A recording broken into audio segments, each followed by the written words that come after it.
Hello दोस्तों, आज मैं आपको क्लास 10th में चैप्टर 4 क्वाड्रेटिक इक्वेशन एक्सप्लेन करने जा रहा हूं। तो सबसे पहले हम देख लेते हैं क्वाड्रेटिक इक्वेशन हमारा होता क्या है। तो मैं इसका आपको स्टैंडर्ड फॉर्म आपको एक्सप्लेन करता हूं। तो देखिए, अगर हमारे पास क्या लिखा हुआ है A X square plus B X plus C equal to zero, ये हमारा क्या होता है, स्टैंडर्ड इक्वेशन होता है। किसका? क्वाड्रेटिक इक्वेशन का। तो इसी को आप देख करके आप बता सकते हो कि ये क्वाड्रेटिक इक्वेशन है कि नहीं है। तो कैसे पहचानोगे आप? तो जो क्वाड्रेटिक इक्वेशन का जो डिग्री होता है, क्या होता है, डिग्री, ये 2 होता है। अब ये डिग्री की कहाँ कैसे देखते हैं? तो जो हमारा वेरिएबल होता है, जैसे इसमें क्या वेरिएबल है, एक्स है, तो एक्स की डिग्री क्या है, मतलब एक्स का पावर कितना है, 2 है। तो ये हमारा क्या हो जाएगा, क्वाड्रेटिक इक्वेशन। ओके। अब देखिए, यहाँ से अगर आपको मैं बोल देता A X cube plus B X square plus C X plus D equal to zero, ये आपका क्वाड्रेटिक इक्वेशन नहीं है, क्योंकि यहाँ पे हाईएस्ट पावर क्या है, 3 है। ओके, ये हमारा क्वाड्रेटिक इक्वेशन नहीं है। अगर पावर 1 होता तब भी हमारा क्वाड्रेटिक इक्वेशन नहीं है। और यहाँ पर ए बी सी क्या है, तो यहाँ पर ए बी सी क्या है हमारे, अगर आपको यहाँ पे जो ए बी सी दिया हुआ है, ये ए बी सी, ये हमारा यहाँ पर कॉन्स्टेंट है। ओके। अब क्वेश्चन कैसे पहचानेंगे, यहाँ पर मैं आपको एक और एग्जांपल दिखाता हूँ। यहाँ पर देखिए, अगर मैंने लिखा 3x square plus 4x plus 5 equal to zero, तो अगर आप इसको और इसको कंपेयर करो तो आपको दिख जाएगा कि ये क्वाड्रेटिक इक्वेशन है। यहाँ पर देखिए, एक यहाँ पर a लिखा हुआ है, यहाँ पर क्या लिखा हुआ है, 3 लिखा हुआ है, यहाँ पर b की जगह 4 है और यहाँ पर क्या है, 5 है। तो यहाँ पर कोई नंबर है, एक फिक्स्ड वैल्यू है, इसीलिए इसको हम बोलते हैं कि ABC हमारा क्या है, कांस्टेंट है। और यहाँ पर x हमारा क्या है, वेरिएबल है। तो वेरिएबल का हमेशा हम डिग्री देखते हैं। ओके। तो अब चलिए देखिए, अब हम क्वेश्चन यहाँ पर, ये था इसका बेसिक कंसेप्ट क्वाड्रेटिक इक्वेशन का। बस हमें क्या करना है, पहचानना है कि क्वाड्रेटिक इक्वेशन है कि नहीं है। तो पहला क्वेश्चन जैसे आपको दिया हुआ है, check whether the following are quadratic equation. Okay, तो पहला क्वेश्चन है हमारे पास, x प्लस 1 whole square equal to 2x minus 3, x plus 1 whole square equal to 2x minus 3। ये रहा हमारा पहला क्वेश्चन। ठीक है, तो इस क्वेश्चन को आप कैसे सॉल्व करोगे, ये सारी चीजें हम देख लेते हैं यहाँ से। तो जैसे कि ये हमारा a plus b whole square है, तो इसमें हम फॉर्मूला अप्लाई करेंगे तो क्या हो जाएगा, x square plus 1 plus 2x और इक्वल टू, अब इस 2 का मल्टीप्लाई x में भी हम करेंगे और -3 में करेंगे तो हमें मिल जाएगा 2x minus 6।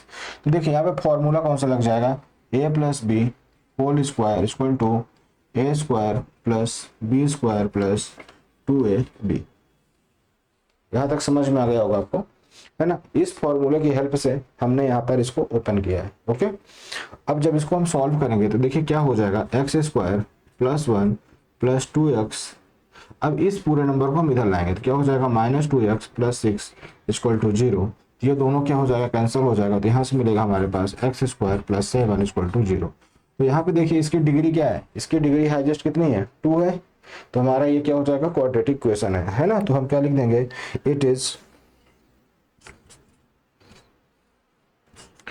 it is of the form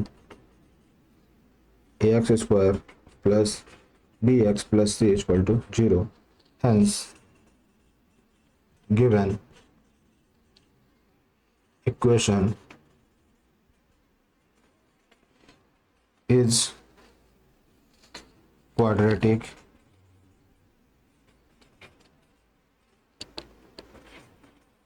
equation. तो यहाँ तक चीजें आपको क्लियर हो गई होंगी कि हमारा एक क्या है, क्वाड्रेटिक इक्वेशन है। ठीक है। अब देखिए इसके बाद हम इसका क्वेश्चन नंबर सेकंड देखते हैं। क्वेश्चन नंबर सेकंड,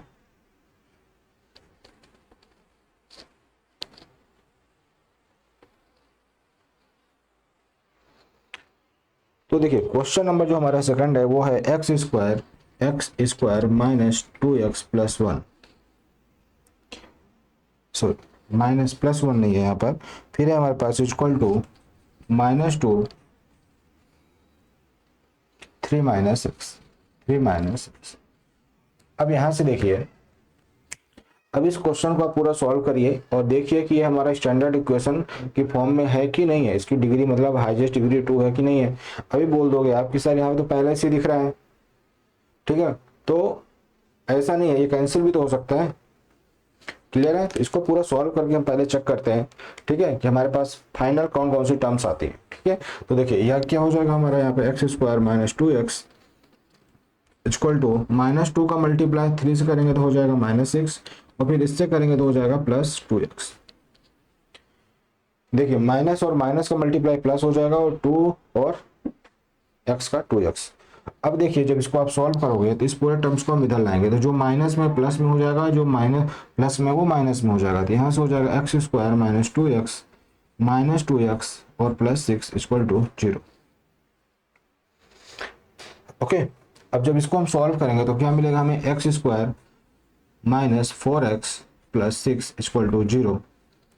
ये क्या है हमारा, it is of the form ax square plus bx plus c equal to 0. Hence given equation is quadratic equation। ये क्या हमारा एक क्वाड्रेटिक इक्वेशन हो जाएगा। ठीक है, तो यहाँ तक चीज़ें आपको क्लियर हो गई होंगी कि किस तरह से हमें इस क्वेश्चन को सॉल्व करना था। अब हम देख लेते हैं हमारा थर्ड क्वेश्चन। बहुत ही सिंपल है और इजी है, आप इसको पहचान सकते हो। यहाँ पर आप देख सकते हो कि हमारा क्या है, यहाँ पर एक्स स्क्वायर का हाईएस्ट पावर क्या है, 2 है, मतलब ये हमारा क्या है, क्वाड्रेटिक इक्वेशन है। अच्छा, कभी कभी आपको इस तरह से अगर लिख दे 5x² इक्वल टू 0, तो ये भी क्या है, हमारा क्वाड्रेटिक इक्वेशन है।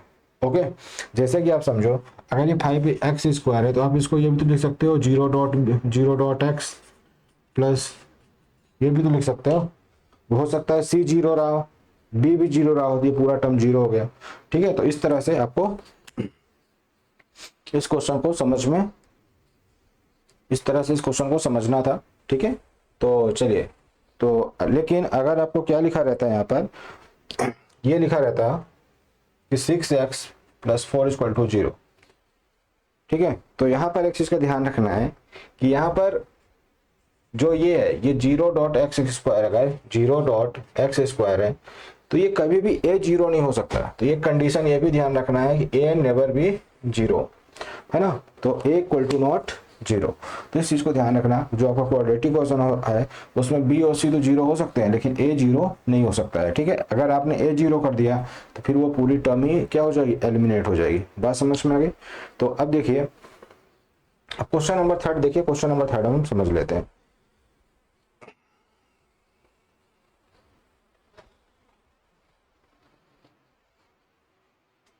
चलिए देखिए, क्वेश्चन नंबर 3 है मेरे पास, x - 2 x + 1 equal to x - 1 और x + 3। तो आपको यह भी ध्यान रखना है कि इन क्वेश्चंस के बेस्ड पे सीबीएसई में क्वेश्चन पूछा जाता है। ठीक है, ये क्वाड्रेटिक क्वेश्चन है कि नहीं है, ऑब्जेक्टिव बना के दे देते हैं। क्लियर है? तो चलिए देखते हैं।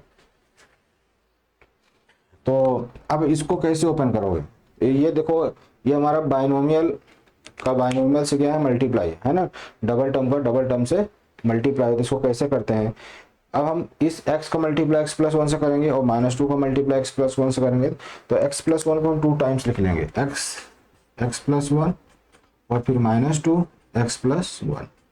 इसी तरह से यहाँ पे हो जाएगा ये x + 3 और -1 x + 3। अब आगे क्या करना है, मल्टीप्लाई करना है और इसको पूरा सॉल्व करना है ना, स्टैंडर्ड इक्वेशन बनाना है हमें, x² + 1 + x, फिर ये हो जाएगा हमारे पास -2x - 2 इक्वल टू ये हो जाएगा हमारे पास x² + 3x - x - 3।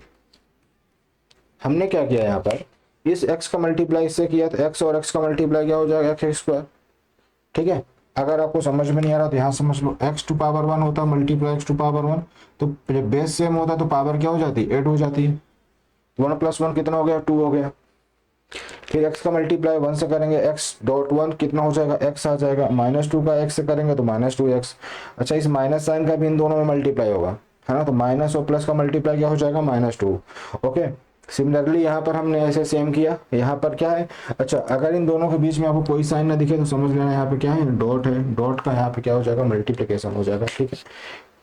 सिमिलरली मैंने इधर साइड मल्टीप्लाई किया, ठीक है। अब इसको सॉल्व करने पर देखिए हमें क्या मिलेगा, एक्स स्क्वायर, एक्स और माइनस टू एक्स कितना हो जाएगा, माइनस एक्स माइनस टू, और इधर साइड हो जाएगा x square plus two x minus three.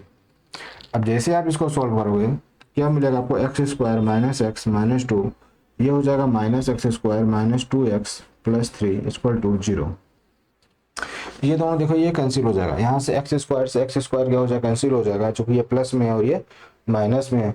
अब देखिए ये है माइनस एक्स और ये है माइनस टू एक्स, ठीक है। इस वाले टर्म को देखिए और इसको, ये दोनों आपस में ऐड हो जाएंगे, क्या हो जाएगा, माइनस थ्री एक्स, और ये हो जाएगा हमारे पास माइनस टू और प्लस थ्री कितना हो जाएगा, वन हो जाएगा इक्वल टू जीरो। देखिए लाइक टर्म से ही सॉल्व होगी। यहाँ पर x और माइनस टू एक्स ये दोनों लाइक टर्म्स है, चूंकि दोनों में वेरिएबल देखिए सेम है, x है, यहाँ पर भी x है, और ये हमारी कांस्टेंट वैल्यू सॉल्व हो गई।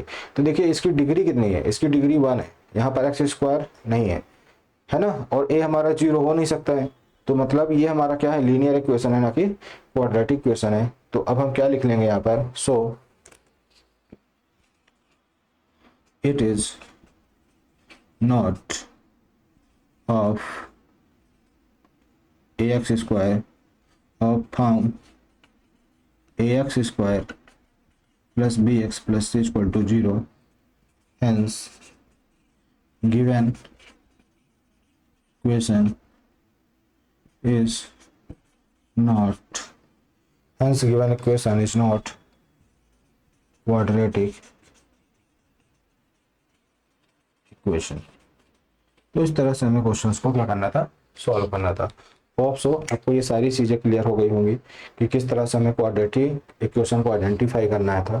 तो मैंने आपको एनसीईआरटी का एक्सरसाइज 4.1 में क्वेश्चन नंबर 5 सेकंड और थर्ड एक्सप्लेन कर दिया है, और बाकी क्वेश्चन आपको क्या करना है, सेल्फ ट्राई करना है। ओके, नेक्स्ट लेक्चर में मैं बाकी क्वेश्चंस भी लेकर के आऊँगा, लेकिन आप तब तक पहले आप इन क्वेश्चंस की प्रैक्टिस करिए और उसके बाद उन क्वेश्चंस को ट्राई करिएगा, ठीक है। और नेक्स्ट लेक्चर में जब हम मिलेंगे तो मैं आपको वहाँ पर जो अगर आपसे बन जाएगा तो बहुत अच्छी बात है, आप चीज़ें क्लियर कर लेना, और अगर आपसे क्वेश्चन नहीं बनाए तो फिर आप क्या करोगे, उस प्रॉब्लम को वहाँ से समझ लेना, ठीक है। तो होप सो आज के लिए बस इतना ही रखते हैं। अगर आपको वीडियो अच्छा लगा है, सारी चीज़ें समझ में आई है तो बिल्कुल कमेंट करिए, ठीक है। और अगर आप नए हैं तो क्या करिए, इस परिवार का सदस्य जरूर बनिए। चलिए आज के लिए बस इतना ही, थैंक यू।